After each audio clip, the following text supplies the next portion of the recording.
13 মে চতুর্থ ধাপে গড়াচ্ছে ভারতের লোকসভা নির্বাচন। এদিন 10 রাজ্যের 96টি আসনে হবে ভোট গ্রহণ। মূল লড়াই বিজেপি বনাম কংগ্রেস হলেও চতুর্থ ধাপে গেরুয়া শিবিরের সামনে বড় প্রতিপক্ষ আঞ্চলিক দলগুলো। পশ্চিমবঙ্গে বিজেপিকে ঠেকাতে প্রাচীর গড়েছে মমতা বন্দ্যোপাধ্যায়ের তৃণমূল কংগ্রেস, আর উত্তরপ্রদেশে গেরুয়া ঠেকাতে শক্তি দেখাচ্ছে অখিলেশ যাদবের সমাজবাদী পার্টি।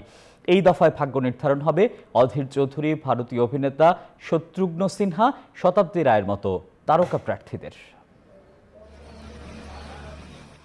চতুর্থ দফার ভাগ্য নির্ধারণ হবে লোকসভার বিরোধী দল নেতা অধীর চৌধুরী, সমাজবাদী পার্টির শীর্ষ নেতা অখিলেশ যাদব সহ 1717 জন প্রার্থীর। ভোটে বিজেপি, কংগ্রেস, তৃণমূল, সমাজবাদী পার্টি ছাড়াও তীব্র লড়াই হবে বেশ কয়েকটি প্রাদেশিক রাজনৈতিক দলের মধ্যে।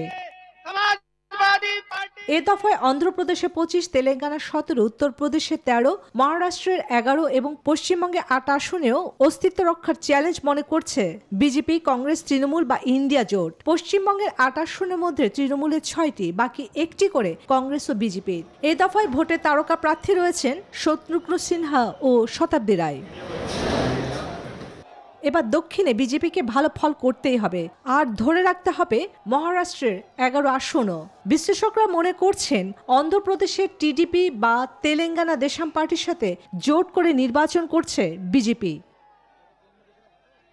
চতুর্থ দফার প্রতিটি রাজ্যেরই প্রাদেশিক রাজনৈতিক দলগুলো বিজেপি থেকেও শক্তিশালী। তাই এখানে কংগ্রেসের সাথে গেরুয়া শিবিরের টক্কর হবে না, হবে প্রাদেশিক তৃণমূল, সমাজবাদী পার্টি বা ওয়াইএসআর এর মতো দলের সঙ্গে। রাজনৈতিক মহল মনে করছে মোদির ঘোষিত 400 আসনের টার্গেট পূরণ করতে হলে মমতা রাজ্য থেকে এ দফায় মোদিকে 4-5টি আসনে জয় পেতেই হবে। চন্দ্রানী চন্দ্রা, নিউজ 24।